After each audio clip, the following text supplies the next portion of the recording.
Hay secretos que se llevan en los bolsillos, ligeros como plumas. Fáciles de soltar cuando llega el momento adecuado. Y luego están los otros, los que se instalan en el pecho como piedras, los que cambian la forma en que respiras, en que duermes, en que miras a los ojos de las personas que amas. Durante 17 años. He cargado uno de esos secretos. No es el tipo de secreto que se cuenta en confesiones dramáticas o que explota en medio de una discusión. Es más silencioso que eso. Más pesado. Es el tipo de verdad que te obliga a construir toda una vida alrededor de ella. Una arquitectura cuidadosa de mentiras pequeñas, de silencios estratégicos. De conversaciones que se desvían justo antes de llegar al punto peligroso. Es el tipo de secreto que te cambia. Hay una caja de zapatos en el fondo de mi armario. Vieja, desgastada. Con las esquinas dobladas por el tiempo y el peso de lo que contiene. Dentro hay una carta que nunca envié, una fotografía que nadie más ha visto. Y un brazalete de hospital con un nombre y una fecha que tallaron mi vida en dos mitades, antes y después. Esta es la historia de esa división, de esos 17 años de silencio. Y de por qué. Finalmente, hoy, la verdad necesita salir a la luz. No porque sea valiente, sino porque ya no puedo seguir siendo cobarde. Me llamo Elena, tengo 39 años. Vivo en un apartamento pequeño pero lleno de luz en el centro de la ciudad, con dos gatos que rescaté de la calle y una colección de plantas que cuido como si fueran hijas. Trabajo como editora freelance, revisando manuscritos de otras personas, corrigiendo sus historias. Mientras la mía permanece sin contar. Desde afuera, supongo que parezco normal, incluso feliz en ciertos días. Tengo amigas que me invitan a cenar, una rutina establecida de yoga, los martes y jueves. Una vida que funciona dentro de sus propios límites cuidadosamente construidos. Pero hay cosas que la gente no ve. No ven que nunca me he casado. Aunque tuve propuestas. No ven que cada vez que alguien pregunta sobre mi familia, cambio de tema con una habilidad que he perfeccionado durante años. No ven que hay conversaciones que evito. Lugares a los que no voy, nombres que no pronuncio. No ven que cuando estoy sola por las noches, a veces saco esa caja del armario y me siento en el suelo de mi habitación, con la carta entre las manos. Leyéndola por milésima vez, aunque me sé cada palabra de memoria. No ven las lágrimas silenciosas, el peso en el pecho que nunca desaparece completamente. La forma en que me despierto a las 3 de la madrugada, con el corazón acelerado y la certeza de que he cometido un error imperdonable. El secreto me ha hecho así. Cautelosa, controlada, cuidadosa de nunca revelar demasiado, de nunca acercarme demasiado a nadie. Porque si alguien se acerca lo suficiente, eventualmente preguntarán. Y si preguntan lo suficiente, tendré que elegir entre mentir o confesar. Y durante 17 años. Siempre he elegido mentir. Hay un brazalete en esa caja. Plástico blanco con letras azules impresas. Un nombre, Sofía Martínez. Una fecha, 14 de marzo de 2008. Y debajo, en letras más pequeñas, recién nacida. Peso, 3.2 kilogramos. Ese brazalete es el único objeto físico que prueba que ella existió, que no fue un sueño.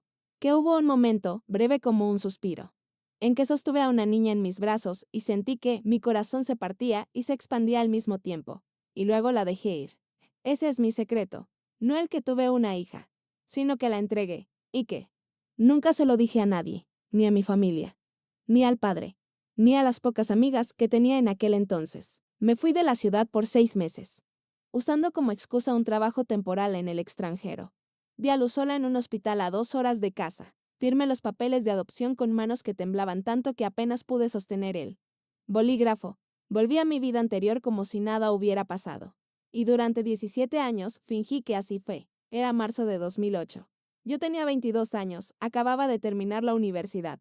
Y el mundo se sentía al mismo tiempo infinito y aterrador. Tenía un título en literatura, deudas de préstamos estudiantiles. Y un trabajo de medio tiempo en una librería que apenas pagaba el alquiler de un cuarto compartido con 2 compañeras.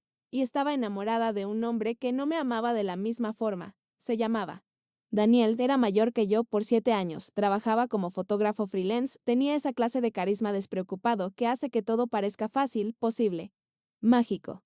Nos conocimos en una exposición de arte. Él estaba exhibiendo su trabajo. Yo estaba ahí por casualidad, escapando de una fiesta aburrida en el edificio de al lado. Hablamos durante horas esa noche. De libros, de viajes, de sueños. Tenía una forma de mirarme que me hacía sentir vista, importante, como si mis palabras tuvieran peso.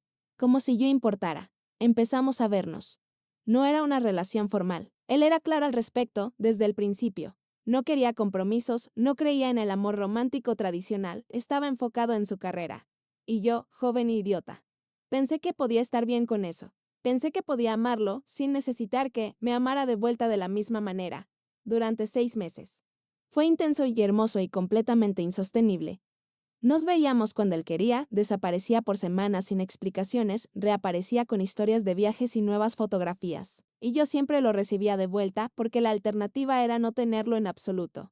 Fue en uno de esos encuentros cuando sucedió. Una noche de septiembre. En su apartamento desordenado, lleno de cámaras y negativos y libros apilados en el suelo. Había vino, había música suave. Había esa sensación peligrosa de intimidad que a veces confundimos con amor. No usamos protección. En ese momento pareció romántico, espontáneo. Como algo que las personas enamoradas hacen sin pensar. Después, cuando volví a mi apartamento en la madrugada, tuve un mal presentimiento, pero lo empujé hacia el fondo de mi mente. Lo enterré bajo capas de negación y esperanza irracional. 3 semanas después, cuando mi periodo no llegó, compré una prueba de embarazo en una farmacia lejos de mi barrio, donde nadie me conociera. Me enterré en el baño del apartamento cuando mis compañeras no estaban. Vi esas 2 líneas rosadas aparecer en el plástico blanco y sentí que el piso desaparecía bajo mis pies. Estaba embarazada, de un hombre que no me amaba. A los 22 años. Sin dinero, sin estabilidad, sin idea de cómo sobrevivir sola, mucho menos con un bebé. Le dije a Daniel 2 días después. Nos encontramos en un café. Uno de esos lugares impersonales donde la música está demasiado alta y todos están demasiado ocupados con sus propias vidas para notar la tuya desmoronándose. Estoy embarazada, le dije sin preámbulo porque no había forma suave de decirlo. Él se quedó callado durante lo que pareció una eternidad, removía su café con una cuchara, mirando fijamente el líquido oscuro como si pudiera encontrar respuestas allí. Cuando finalmente habló, su voz era cuidadosa. Distante. ¿Qué quieres hacer? No qué vamos a hacer, ¿qué quieres hacer tú? Ya se estaba separando, creando distancia. No lo sé, admití y mi voz se quebró. Necesito tiempo para pensar. Él asintió. Elena, yo no puedo ser padre. No ahora, probablemente nunca. No es quien soy. Ahí estaba. La verdad clara y brutal. Él no iba a estar ahí. Esto era mi problema. No nuestro. Lo entiendo, mentí. Sí decides. Ya sabes, interrumpirlo, te ayudo con los gastos, ofreció y sonaba genuino pero también aliviado, como si esa fuera la solución obvia. Está bien. Dije, aunque no estaba bien. Nada estaba bien. Nos despedimos en la puerta del café. Él me abrazó brevemente, incómodamente. Cuídate, dijo, y se fue. Nunca lo volví a ver. Durante las siguientes semanas, viví en una niebla, fui a trabajar, sonreía a los clientes, recomendé libros. Fingí normalidad. Pero por dentro estaba colapsando. Cada noche me sentaba en mi habitación con la mano en mi vientre todavía plano. Y trataba de decidir. Consideré la opción que Daniel había sugerido. Incluso hice una cita en una clínica. Llegué hasta la sala de espera, llené los formularios, me senté entre otras mujeres con sus propias historias difíciles. Pero cuando llamaron mi nombre, no pude levantarme. Simplemente no pude. No era un juicio moral. No era religión o política. Era algo más visceral, más profundo. Sentía que se interrumpía ese embarazo. Me pasaría el resto de mi vida preguntándome quién habría sido ese niño. Y no podía vivir con esa pregunta. Pero tampoco podía quedarme con el bebé. No tenía dinero para criarlo sola. No tenía apoyo familiar real. Mis padres eran tradicionales, conservadores.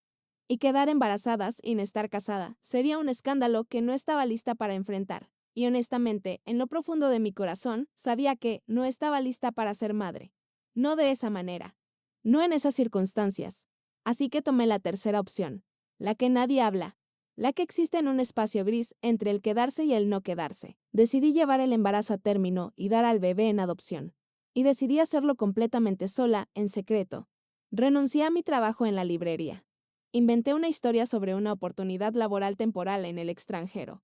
Mis compañeras de cuarto se alegraron por mí, me hicieron una pequeña fiesta de despedida. Empaqué 2 maletas y me fui a vivir con una tía lejana en un pueblo pequeño a 2 horas de la ciudad, una mujer que apenas conocía pero que, cuando le expliqué mi situación con voz temblorosa por teléfono, simplemente dijo, ven, hay espacio aquí. Pasé 6 meses en ese pueblo. Trabajaba remotamente haciendo ediciones freelance. Creciendo cada día, sintiéndome más y más conectada con esa vida dentro de mí. Hablaba con ella por las noches, con la mano en mi vientre, diciéndole que lo sentía, que la amaba, que esta no era la forma en que debían ser las cosas.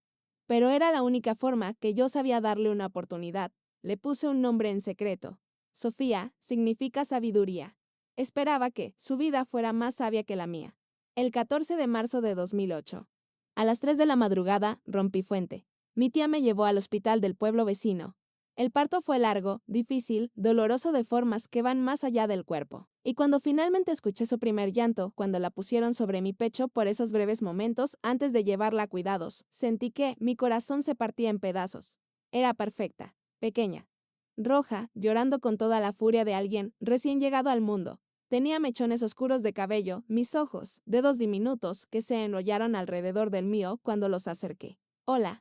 Sofía, susurré, y lloré tan fuerte que las enfermeras se miraron entre sí con preocupación. Me dejaron sostenerla durante 2 horas. 2 horas que tuve que durar toda una vida.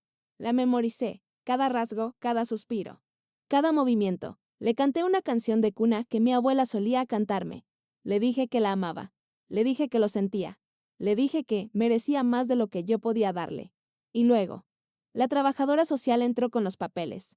Los padres adoptivos estaban esperando. Una pareja que había sido cuidadosamente seleccionada, que habían pasado por años de intentos fallidos, que tenían un cuarto de bebé listo, amor de sobra. Estabilidad, todo lo que yo no tenía. Firmé cada página con lágrimas cayendo sobre el papel, haciendo que la tinta se corriera. Firmé el acuerdo de adopción cerrada. Lo que significaba que nunca sabría quiénes eran, dónde vivían, cómo crecía. Era una puerta que se cerraba para siempre. Cuando se la llevaron, grité, un sonido animal, primitivo, que no sabía que podía salir de mí. Las enfermeras me sostuvieron, me dieron sedantes, me dijeron que era normal. ¿Qué pasaría? Pero no pasó. Me quedé en el hospital 2 días, sola. Mi tía venía por las tardes, pero no sabía qué decir. Nadie sabe qué decir. Antes de irme, una enfermera me dio el brazalete del hospital de Sofía. Algunas madres quieren algo, dijo con amabilidad, para recordar. Lo tomé. Lo guardé. Y nunca se lo mostré a nadie. Volví a la ciudad 3 semanas después. Mis compañeras de cuarto preguntaron cómo había sido el trabajo en el extranjero. Bien, dije, agotador. Pero bien, conseguí otro trabajo. Retomé mi vida. Construí una existencia alrededor de ese vacío. Y nunca dije una palabra. Los primeros años fueron los más difíciles. Cada vez que veía a una madre con un bebé en el parque, me quedaba paralizada. Calculaba mentalmente, Sofía tendría esa edad ahora. ¿Se vería así? ¿Tendría ese mismo gesto? Cada cumpleaños de ella era un día que pasaba en silencio, llamando al trabajo, diciendo que estaba enferma, quedándome en cama, permitiéndome exactamente 24 horas de duelo antes de volver a guardar todo. Empecé a evitar ciertos lugares, parques infantiles, tiendas de juguetes, eventos familiares donde había niños. Desarrollé una habilidad casi supernatural para cambiar de tema cuando las conversaciones giraban hacia la maternidad. ¿Tienes hijos? Me preguntaban en reuniones sociales, en citas, en conversaciones casuales con extraños. No, respondía. Simple, directo, técnicamente verdadero. Porque aunque di a luz a una niña, no la criaba, no era su madre en ningún sentido funcional. Solo era la mujer que la había traído al mundo y luego la había dejado ir. Pero cada no se sentía como una traición. Hubo hombres a lo largo de los años, algunos breves, otros que duraron meses. Uno incluso me propuso matrimonio cuando tenía 32 años. Se llamaba Marcos, era arquitecto, amable, estable. Todo lo que se supone debes querer. Me amaba de una forma sana y consistente que me asustaba precisamente por lo real que era. La noche que me propuso. En un restaurante con velas y el anillo ya comprado, dije que necesitaba tiempo. Él esperó pacientemente durante 2 meses mientras yo luchaba con algo que no podía explicarle, porque decir que sí significaba eventualmente tener que contarle. Y no podía. No sabía cómo abrir esa caja. Cómo poner palabras a algo que había mantenido sellado durante tanto tiempo. Finalmente terminé la relación. Le dije que no estaba lista, que lo sentía. Que él merecía a alguien mejor. Él lloró. Me preguntó si había alguien más. No, dije. Solo yo. Solo cosas mías que no puedo explicar. No me creyó, pero lo aceptó. Y lo dejé ir, añadiendo su pérdida a todas las demás. El secreto infectó cada área de mi vida. Me volví experta en intimidad superficial. Podía tener conversaciones profundas sobre libros, arte, política, filosofía, pero cuando se trataba de mi propia vida, de mi propia verdad, era impenetrable. Mis amigas me consideraban privada, misteriosa. Algunas decían con cierto afecto, pero yo sabía la verdad no era misterio. Era miedo. Miedo de que, si dejaba que alguien se acercara lo suficiente, verían la grieta, la falla fundamental, el secreto que me definía. En las noches, cuando estaba sola, sacaba la caja. Leía la carta que le había escrito a Sofía antes de darla en adopción, una carta que la trabajadora social me había permitido incluir en su expediente para que algún día, si ella quería, pudiera leerla. En ella intentaba explicar lo inexplicable, por qué lo había hecho, cuánto la amaba, cuánto esperaba que fuera feliz. Pero mientras más pasaban los años, más me preguntaba si había hecho lo correcto. No el derecho de darla en adopción, todavía creía o quería creer que eso le había dado una vida mejor, sino el derecho de mantenerlo en secreto, de mentir, de construir toda una existencia sobre una omisión. Me preguntaba qué pensaría ella de mí si supiera. Si me odiaría, si me entendería, si alguna vez querría conocerme. Hubo momentos, a lo largo de los años, en que casi lo conté. Cuando mi madre murió hace 5 años, y en el funeral, mientras miraba su ataúd, pensé, ella nunca supo que fue abuela. Sentí una culpa tan profunda que casi me asfixió, casi lo grité ahí mismo. En medio de la iglesia llena de gente de luto. Tuve una hija, la di en adopción. Todos han estado viviendo en una mentira, pero no lo hice. Me quedé callada, y esa oportunidad pasó. Cuando mi mejor amiga, Carmen, me contó que estaba embarazada hace 3 años y lloraba de felicidad en mis brazos. Casi le dije, casi le conté que yo sabía cómo se sentía ese primer momento de saberlo. El terror y la maravilla mezclados, que ya había estado ahí también, pero no lo hice. El silencio se convirtió en su propia entidad, en algo más grande que yo, en una estructura que había construido tan cuidadosamente durante tantos años que derribarla parecía imposible. ¿Cómo empiezas una conversación así? ¿Cómo dices, hey, durante 17 años les he mentido sobre algo fundamental de mi vida?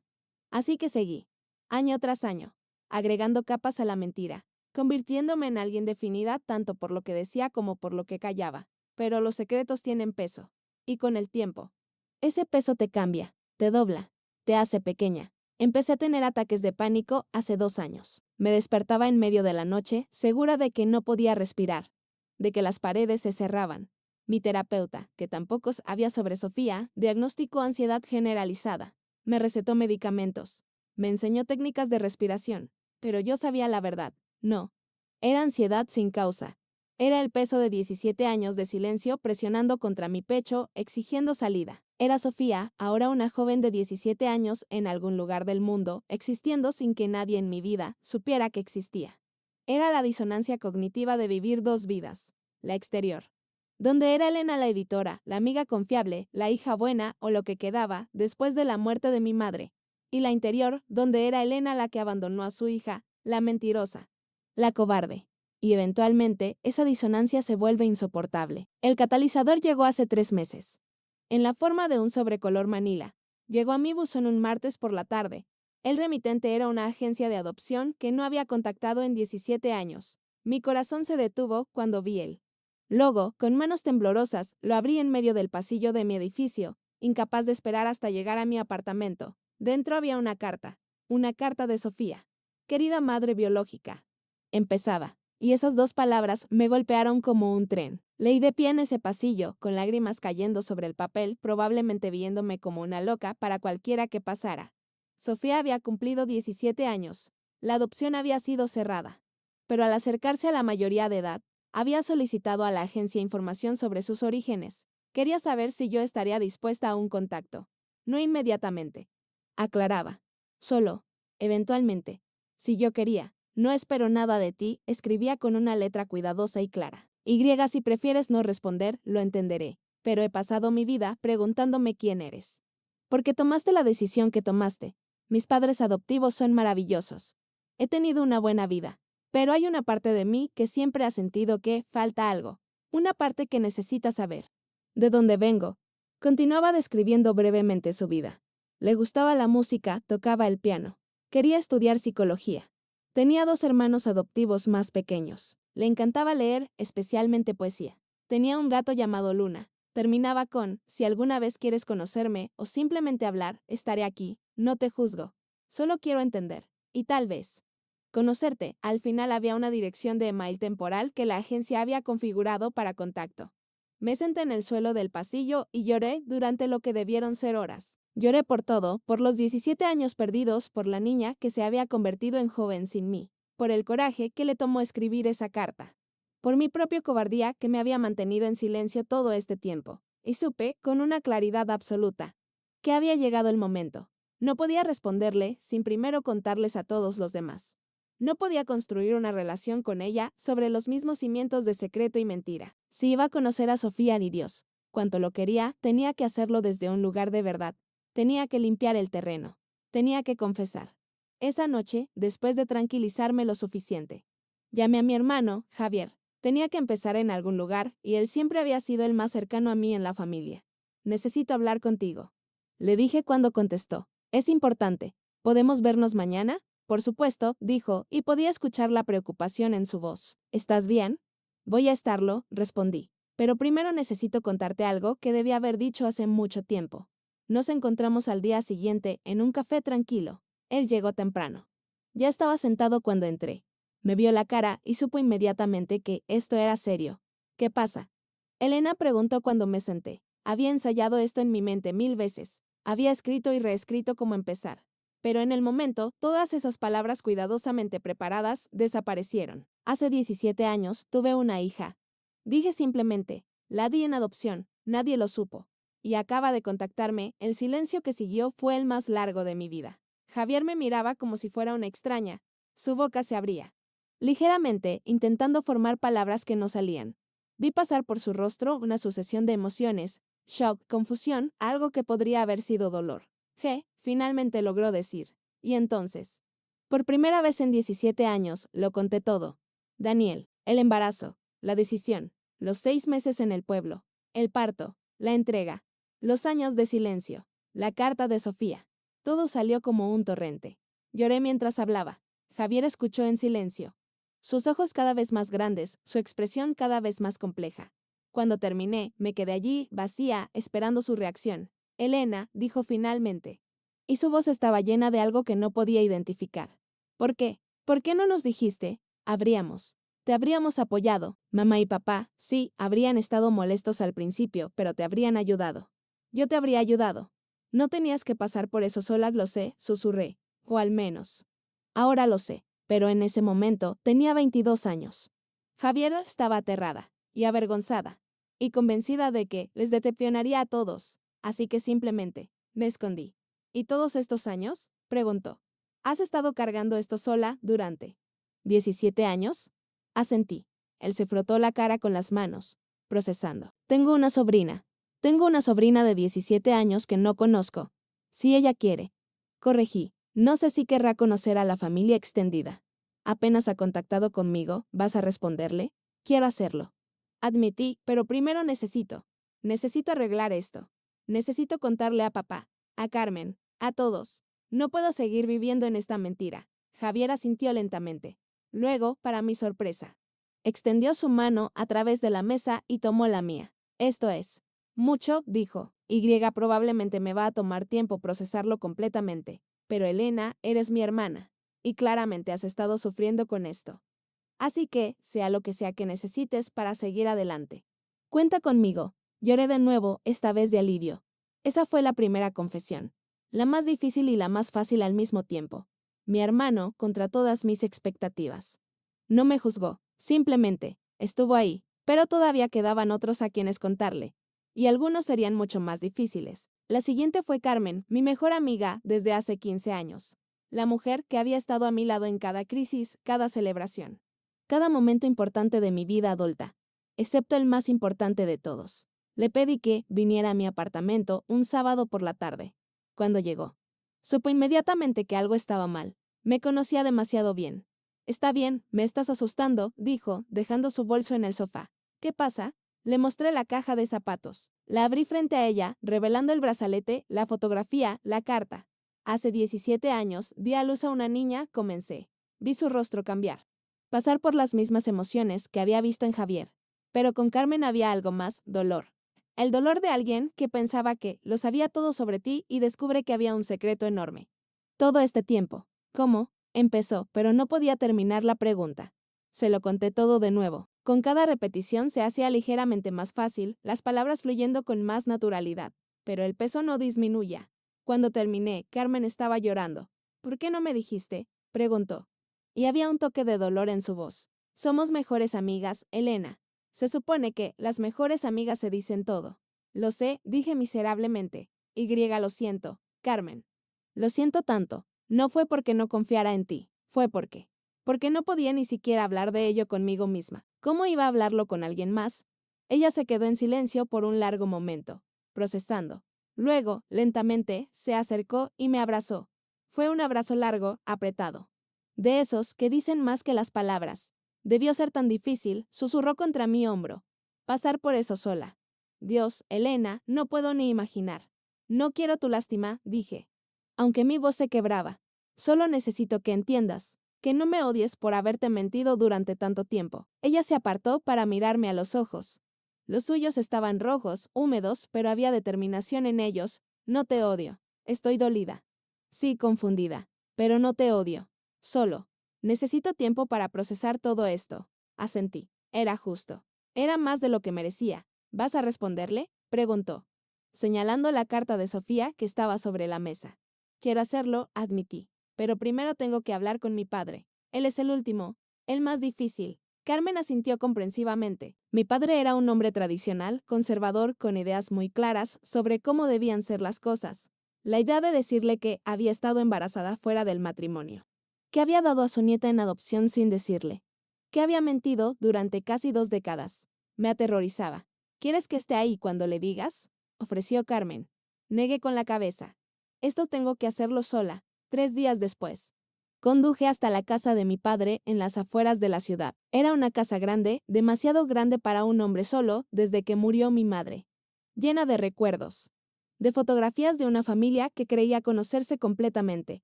Él estaba en el jardín cuando llegué, podando rosales como hacía cada domingo por la tarde. Tenía 68 años ahora. El cabello completamente gris, la espalda un poco más encorvada de lo que recordaba. Me vio llegar y sonrió, esa sonrisa que siempre me había hecho sentir segura de niña. Elena, qué sorpresa. No me dijiste que venías. No lo planeé, admití, pero necesito hablar contigo. Papá. Es importante. Algo en mi tono le hizo dejar las tijeras de podar inmediatamente. Me miró con esa expresión de padre que sabe cuando algo está mal. Vamos adentro. Dijo, nos sentamos en la sala. Él me preparó café como siempre hacía, moviéndose por la cocina con la familiaridad de años. Yo miraba las fotografías en las paredes. Fotos de Javier y yo de niños, de nuestras graduaciones, de la boda de Javier, de mis padres jóvenes y enamorados. Ninguna foto de Sofía, ninguna evidencia de que ella existiera. Mi padre se sentó frente a mí con 2 tazas humeantes. Está bien. Hija, cuéntame qué pasa. Una vez más, conté la historia, pero con mi padre fue diferente, más doloroso, porque mientras hablaba veía su rostro cambiar. Vi la confusión dar paso a la comprensión. La comprensión al dolor, el dolor a algo que se parecía peligrosamente a la decepción. Cuando llegué a la parte de la adopción, cerró los ojos. Cuando terminé, se quedó en silencio durante lo que pareció una eternidad. Papá. Susurré finalmente. Di algo, por favor. Abrió los ojos y me miró y nunca lo había visto tan cansado. ¿Cuándo?, preguntó. Su voz ronca. ¿Cuándo fue? Marzo de 2008. Ella nació el 14 de marzo. Hizo cálculos mentales. Ese año. Dijiste que estabas trabajando en el extranjero. Fuimos a tu supuesta despedida antes de que te fueras. Tu madre te compró ropa nueva para el viaje. Yo te di dinero extra para que estuvieras cómoda. Y todo ese tiempo estaba embarazada, escondiéndome, terminé por él. Lo siento. Papá, lo siento tanto. ¿Por qué?, preguntó, y había dolor genuino en su voz. ¿Por qué no nos dijiste? ¿Tan malos padres fuimos que no podías confiar en nosotros? No fue eso, dije rápidamente. Las lágrimas ya cayendo. Nunca fue eso. Tenía miedo. Tenía 22 años, estaba aterrada, avergonzada. Pensé que les decepcionaría. ¿Qué mamá se avergonzaría de mí? ¿Que tú? ¿Que yo qué? Su voz se elevó ligeramente. ¿Qué te echaría? ¿Qué te daría la espalda? Elena, eres mi hija. Siempre fuiste mi hija. Nada habría cambiado eso. Lo sé ahora, lloré. Pero entonces no lo sabía. ¿Y después? Después de tanto tiempo. Después de que mamá muriera sin saberlo, se volvió imposible decirlo. El silencio se convirtió en su propia prisión. Mi padre se frotó el rostro con ambas manos, un gesto de agotamiento total. Cuando habló de nuevo, su voz era más suave, ¿cómo era? La bebé, saqué la fotografía de mi bolso, la única foto que tenía tomada por la enfermera en esas 2 horas que tuve con ella. Sofía envuelta en una manta rosa del hospital, sus ojos cerrados. Su boca en una pequeña o perfecta. Se la entregué a mi padre con manos temblorosas. Él la tomó, la miró largo tiempo. Vi lágrimas formarse en sus ojos, algo que raramente había visto en mi vida. Su parecía a ti cuando naciste, dijo finalmente, su voz quebrada. Idéntica. Se llama Sofía, le dije. O al menos. Así la llamé yo. Sus padres adoptivos pueden haberle puesto otro nombre. Sofía, repitió, como probando el peso de la palabra. Mi nieta. Tengo una nieta de 17 años y nunca lo supe. Ella me contactó, dije. Por eso estoy aquí. Por eso te lo digo ahora. Quiere conocerme, y yo quiero conocerla también. Pero no podía hacerlo sin primero decirte la verdad, sin limpiar todas las mentiras. Mi padre asintió lentamente, todavía mirando la fotografía. ¿Qué necesitas de mí?, preguntó finalmente. Perdón. Susurré, necesito que me perdones por mentirte durante tanto tiempo, por privarte de conocer a tu nieta, por no confiar en ti cuando más te necesitaba. Él dejó la fotografía en la mesa de café y me miró directamente. Elena, no necesitas mi perdón. Tomaste la decisión que pudiste tomar en ese momento. Fue tu decisión, tu vida. Lo que necesito yo es tiempo. Tiempo para procesar esto, para entender. Para aceptar que hay toda una parte de tu vida, toda una persona que nunca conocí. Lo entiendo, dije. Pero, continuó, y su voz se suavizó. Quiero conocerla, a Sofía. Si ella está dispuesta, si tú estás dispuesta a incluirme en eso, me gustaría conocer a mi nieta, aunque sea tarde. Aunque no estuve ahí desde el principio. Lloré de nuevo, pero esta vez de alivio. Me levanté y abracé a mi padre, y él me abrazó de vuelta, fuerte y seguro como cuando era niña y tenía pesadillas. Te amo, papá. Murmuré contra su hombro. Y yo a ti, hija. Siempre. Nada cambia eso. Esa noche, de regreso en mi apartamento. Me senté frente a mi computadora. Había pasado 3 semanas desde que recibí la carta de Sofía. 3 semanas en las que había confesado mi secreto a las 3 personas más importantes de mi vida. 3 semanas en las que había comenzado, lentamente, a desmantelar la prisión de silencio que había construido. Ahora era el momento de responder. Abrí un documento en blanco. Los dedos temblaban sobre el teclado. Escribí y borré el inicio al menos 20 veces. ¿Cómo empiezas una conversación con la hija que diste en adopción hace 17 años? Finalmente, escribí, querida Sofía.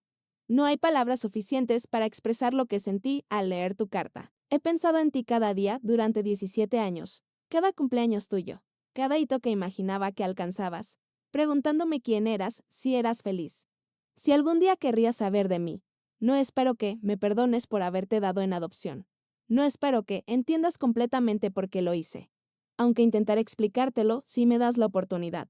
Solo espero que sepas esto, te amé desde el momento en que supe que existías. Y ese amor nunca disminuyó, ni siquiera por un segundo, en todos estos años que estuvimos separadas. Hice lo que creí que era mejor para ti. Tenía 22 años, no tenía estabilidad. No tenía apoyo. Pero sobre todo, quería que tuvieras la vida que yo no podía darte. Una familia que te amara sin reservas, que estuviera lista para ti de formas que yo no lo estaba. Saber que tuviste una buena vida, que tus padres adoptivos son maravillosos, que has sido feliz, eso significa más para mí de lo que puedo expresar. Significa que tomé la decisión correcta. Aunque haya sido la más difícil de mi vida. Si quieres conocerme, estaré aquí. Si necesitas tiempo, esperaré. Si decides que no quieres contacto, lo respetaré aunque me rompa el corazón. Esta es tu decisión, Sofía. Yo ya tomé las mías. Ahora te toca a ti tomar las tuyas. Solo quiero que sepas que existes en mi corazón desde hace 17 años. Y existirás siempre. Con todo mi amor. Elena, leí la carta 10 veces. Cambié algunas palabras. Agregué algunas frases. La leí de nuevo. Y finalmente, antes de que pudiera convencerme de no hacerlo, presioné enviar. Y luego me senté en el silencio de mi apartamento, sintiendo algo que no había sentido en 17 años, ligereza. Como si un peso físico hubiera sido levantado de mi pecho, como si finalmente, después de tanto tiempo, pudiera respirar completamente. El secreto estaba afuera. La verdad estaba en el mundo. Y aunque no sabía qué vendría después, aunque no sabía si Sofía respondería o cómo sería ese primer encuentro, si es que sucedía, al menos ahora estaba viviendo en la verdad. Ya no era una mentira andante. Ya no era alguien definida por lo que callaba. Era Elena, madre de Sofía, portadora de un secreto durante 17 años. Y ahora, finalmente, libre. La respuesta de Sofía llegó 2 días después. 2 días que pasé en un estado de ansiedad constante, revisando mi email cada 5 minutos. saltando cada vez que mi teléfono hacía un sonido.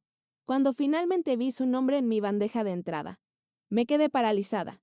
Me tomó 10 minutos reunir el coraje para abrir el mensaje. Querida Elena, gracias por responder. Y por ser tan honesta. He leído tu carta 20 veces. Cada vez encuentro algo nuevo que me hace llorar o sonreír. O simplemente sentir. No necesito que me pidas perdón. Mis padres, mis papás adoptivos, me criaron para entender que las decisiones que tomaste fueron actos de amor, no de abandono. Me explicaron desde que era pequeña que mi madre biológica me quería tanto que me dio la oportunidad de tener la familia que ella no podía ser en ese momento. Creo que estoy lista para conocerte. No sé cómo será, qué diremos, si será incómodo o natural, pero siento que necesito ver tu cara, escuchar tu voz, entender de dónde vengo. Mis papás adoptivos están de acuerdo. De hecho, están emocionados por mí. Son personas increíbles. Elena, algún día espero que puedas conocerlos también, agradecerles por darme todo lo que necesitaba. ¿Podríamos encontrarnos? Tal vez en un lugar público. Tranquilo, un café o un parque. Sin presión. Solo. Conocernos. Con esperanza y un poco de miedo del bueno. Sofía lloré leyendo su carta. Lloré de alivio, de gratitud, de algo que se parecía mucho a la alegría. Mi hija quería conocerme. Mi hija, que había crecido sin mí pero que no me odiaba, que entendía. Que estaba dispuesta a dar este paso aterrador hacia lo desconocido. Respondí inmediatamente, proponiéndole encontrarnos en 2 semanas en un café tranquilo que conocía cerca de un parque. Le di mi número de teléfono por si cambiaba de opinión o necesitaba hablar antes. Le dije que podía traer a sus padres adoptivos si eso la hacía sentir más cómoda. Le dije que no había presión. Que fuéramos a su ritmo. Esas 2 semanas fueron las más largas y cortas de mi vida simultáneamente. El tiempo se arrastraba y volaba al mismo tiempo. Pasé las noches despierta, imaginando ese primer encuentro. ¿De qué hablaríamos? ¿Se parecería a mí? ¿Sería incómodo? ¿Mágico? Ambos. Le conté a Javier, a Carmen, a mi padre. Todos querían estar ahí, apoyarme, pero entendieron cuando les dije que este primer encuentro necesitaba ser solo nosotras dos. La noche antes del encuentro, saqué la caja de zapatos una última vez. Miré el brazalete, la fotografía de bebé. La carta que le había escrito hace 17 años. Pensé en la mujer de 22 años que había firmado esos papeles con lágrimas en los ojos. Que había creído que estaba haciendo lo correcto aunque se sintiera como morir. Le habría gustado saber esto. Que 17 años después iba a conocer a su hija de nuevo. Que no todo estaba perdido. Que el amor, de alguna forma extraña y complicada, había persistido a través del tiempo y la distancia. El día llegó. Me vestí con cuidado, eligiendo ropa que se sintiera auténtica pero también presentable. Me maquillé ligeramente, más para ocultar las ojeras de no dormir que por vanidad. Me miré al espejo antes de salir y vi a una mujer de 39 años que había cargado un secreto durante casi la mitad de su vida. Y que estaba a punto de cerrar ese círculo. Llegué al café 30 minutos antes. Pedí un té que no tomé. Solo sostuve la taza caliente entre mis manos para calmar los nervios. Me senté en una mesa junto a la ventana, donde pudiera ver llegar a la gente. Mi corazón latía tan fuerte que estaba segura de que los demás clientes podían escucharlo. Y luego la vi. Caminaba por la acera hacia el café, mirando su teléfono, probablemente revisando la dirección. Era alta, más alta de lo que había imaginado. Tenía el cabello largo y oscuro, como el mío. Vestía jeans y una chaqueta de mezclilla, una mochila colgando de un hombro. Se veía como cualquier adolescente normal, pero era mi hija, y era perfecta. Se detuvo frente al café. Respiró donde pude verla a través del vidrio y entró. Nuestros ojos se encontraron inmediatamente. Fue como si hubiera un hilo invisible conectándonos, tirando de nosotras la una hacia la otra. Ella sonrió, tímida, nerviosa. Yo intenté sonreír de vuelta, pero no estaba segura de si funcionó o si solo se vio como una mueca. Se acercó a mi mesa. ¿Elena?, preguntó, aunque claramente sabía quién era yo. Sofía, dije, y mi voz se quebró al decir su nombre en voz alta por primera vez en 17 años. Hola, dijo simplemente. Hola, respondí. Hubo un momento de incertidumbre, donde ninguna de las dos sabía qué hacer. ¿Abrazarnos? ¿Estrechar las manos? ¿Simplemente sentarnos? Finalmente, ella extendió su mano. Y yo la tomé. Su piel era cálida, suave. Tenía mis dedos, largos y delgados. Nos sentamos. Pedí otro té para ella. Nos miramos a través de la mesa, dos extrañas que compartían historia. Amor complicado. No sé cómo empezar, admití finalmente. Yo tampoco, dijo ella, y se rió nerviosamente. Esto es raro, ¿verdad? Muy raro, acordé, y me reí también, y de alguna forma eso rompió el hielo. Empezamos a hablar, despacio al principio, con silencios incómodos entre frases, pero gradualmente la conversación fluyó más naturalmente. Ella me contó sobre su vida, su escuela, sus amigos, su amor por el piano. Yo le conté sobre mi trabajo, mis gatos, cómo había pensado en ella cada día. Me preguntó por qué le puse Sofía. Le dije que significaba sabiduría, que esperaba que su vida fuera más sabia que la mía. Ella sonrió y dijo que ese nombre le gustaba más que el que sus padres le habían puesto finalmente, aunque aclaró que amaba su nombre también, que no quería que pensara lo contrario. Le pregunté tímidamente si podía contarme más sobre sus padres adoptivos. Sus ojos se iluminaron. Son increíbles, dijo con un afecto obvio. Mi mamá es maestra de primaria, mi papá es ingeniero. Tengo 2 hermanos menores, también adoptados. Nos mudamos mucho por el trabajo de papá, pero siempre nos mantuvieron unidos como familia. Me alegra tanto, dije. Y lo decía genuinamente, saber que tuviste una buena vida. Eso hace que todo valga la pena. Fue muy difícil, preguntó, y había vulnerabilidad en su voz. Dejarme ir. Quiero decir, pensé en mentir, en suavizarlo. Pero le debí honestidad. Fue la cosa más difícil que he hecho en mi vida, admití. Te sostuve durante 2 horas en el hospital. Y cuando vinieron a llevarte, sentí que me arrancaban el corazón. Lloré durante semanas, años, realmente. Cada cumpleaños tuyo. Cada hito que imaginaba que alcanzabas. Pero nunca me arrepentí. Sofía, porque sabía que te había dado algo que yo no podía ofrecerte en ese momento, una oportunidad real. Sus ojos se llenaron de lágrimas. Gracias. Susurró, por eso. Por elegir mi bienestar sobre lo que fuera que quisieras para ti. No fue un sacrificio, le dije. Fue amor. Amor que se veía diferente de como esperaba, pero amor al fin. Hablamos durante 3 horas. El café se llenó y se vació a nuestro alrededor. Pero ninguna de las dos se movió. Había tanto que decir, tanto tiempo perdido que recuperar. Aunque ambas sabíamos que una conversación no podía recuperar 17 años. Pero era un comienzo. Antes de irnos, me preguntó si podía abrazarme. Asentí, no confiando en mi voz. Nos levantamos y ella me abrazó y fue extraño y familiar al mismo tiempo. Olía a champú de vainilla y juventud. Era más alta que yo por varios centímetros. Sus brazos alrededor de mí eran fuertes. Sólidos, reales. Mi hija. Mi Sofía. Aquí, después de todo este tiempo. ¿Podemos hacer esto de nuevo? Preguntó cuando nos separamos. Vernos, quiero decir. No tiene que ser pronto. Pero me gustaría conocerte más. Me encantaría, dije, y esta vez estaba segura de que mi sonrisa era real. Nos despedimos en la puerta del café. Ella caminó hacia donde su mamá adoptiva la estaba esperando en el auto. Había insistido en que Sofía no viniera sola la primera vez. Vi a una mujer de unos 50 años sonreír cuando Sofía se acercó a abrazarla, probablemente preguntarle cómo había ido. Y sentí gratitud. Gratitud hacia esa mujer que había criado a mi hija, que la había amado cuando yo no pude, que estaba lo suficientemente segura en su propio amor como para permitir este encuentro. Caminé de regreso a mi auto, en una especie de trance.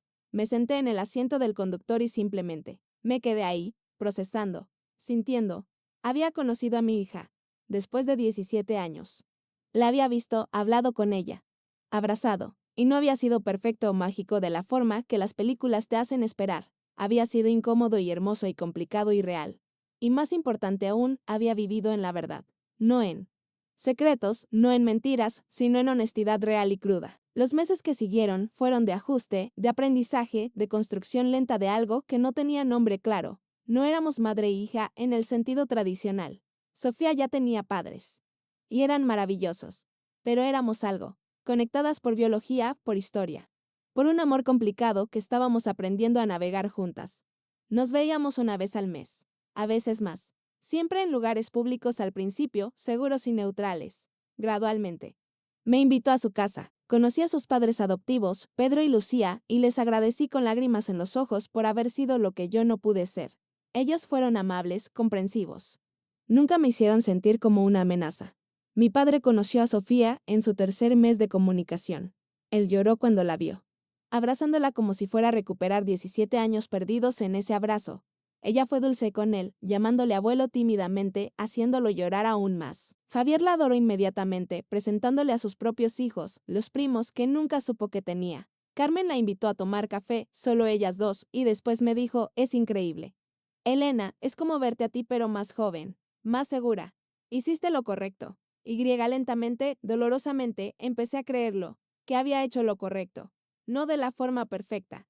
No sin dolor ni consecuencias, pero dado quién era yo a los 22, dados los recursos que tenía, había tomado la mejor decisión que pude tomar. La caja de zapatos ya no está en el fondo de mi armario. Está en mi mesa de noche ahora. Pero ya no la abro con ese peso de secreto y culpa. Ahora es solo memoria. Evidencia de un camino difícil que recorrí y que me llevó aquí, a una vida donde mi hija existe en el mundo abiertamente. Donde ya no cargo ese peso sola, donde la verdad, por difícil que haya sido revelarla, me liberó. Sofía cumplirá 18 años en unos meses. Me preguntó si asistiría a su fiesta de cumpleaños. No como invitada principal o algo así. Aclaró rápidamente, pero, me gustaría que estuvieras ahí, si te sientes cómoda. Estaré ahí, prometí. Y estaré, tal vez en la periferia, tal vez solo por un rato. Pero estaré ahí. Viendo a esta joven extraordinaria celebrar, rodeada de las personas que la aman, incluyéndome a mí ahora. Aunque de una forma diferente a como imaginé cuando tenía 22 años y todo parecía imposible. El secreto que guardé durante 17 años ya no me define. Ya no soy Elena que mintió. Elena que abandonó a su hija. Soy solo Elena. Una mujer que tomó decisiones difíciles, que cargó un peso en silencio durante demasiado tiempo. Pero que finalmente encontró el coraje para vivir en la verdad. Y la verdad, descubrí, no siempre te hace libre inmediatamente. A veces duele, a veces complica. A veces abre heridas que pensabas que estaban cerradas. Pero eventualmente, lentamente. Sí te libera. Te permite respirar completamente. Te permite ser vista en tu totalidad. Con todas tus imperfecciones y miedos y fracasos. Te permite ser humana. Hay una foto nueva en mi apartamento ahora. Está junto a mi cama, en un marco simple. Es de ese primer encuentro en el café. Carmen la tomó, sin que nos diéramos cuenta, había estado ahí, en una mesa lejana, solo por si la necesitaba. En la foto, Sofía y yo estamos hablando, inclinadas sobre la mesa. Nuestros rostros serios y abiertos al mismo tiempo. Nos parecemos. Más de lo que pensé. La misma inclinación de cabeza cuando escuchamos, la misma forma de las manos. La misma sonrisa tímida. Mi hija. Mi secreto. Mi verdad. Miro esa foto cada noche antes de dormir. Y pienso en cómo los secretos que cargamos nos cambian, nos doblan. Nos hacen pequeñas. Y como la verdad, por aterradora que sea revelarla, eventualmente nos permite pararnos erguidas de nuevo. No sé qué nos depara el futuro a Sofía y a mí. No sé si nuestra relación se profundizará o se mantendrá en este espacio cómodo y distante que hemos encontrado. No sé si algún día me llamará mamá o si siempre seré simplemente Elena. Pero sé esto, ella existe, en el mundo, abiertamente. Y yo existo para ella, honestamente. Y eso, después de 17 años de sombras y silencio, es más de lo que nunca me atreví a esperar. Los secretos tienen su tiempo, y a veces. El momento en que necesitan salir a la luz no es cuando quisieras, sino cuando ya no puedes seguir cargándolos sola. Para mí, ese momento llegó 17 años tarde. Pero llegó, y aunque el camino fue doloroso, aunque revelar esa verdad rompió cosas que pensé que eran sólidas y cambió relaciones que creí que conocía, valió la pena. Porque ahora, cuando me miro al espejo, reconozco a la mujer que me devuelve la mirada. Ya no es alguien definida por lo que esconde. Es alguien definida por lo que finalmente tuvo el coraje de revelar. Y esa mujer, por fin, está completa. Si esta historia te conmovió, si has cargado tus propios secretos, si entiendes el peso del silencio, suscríbete. Aquí compartimos verdades que duelen, relatos que sanan. Historias que nos recuerdan que no estamos solos en nuestra humanidad imperfecta.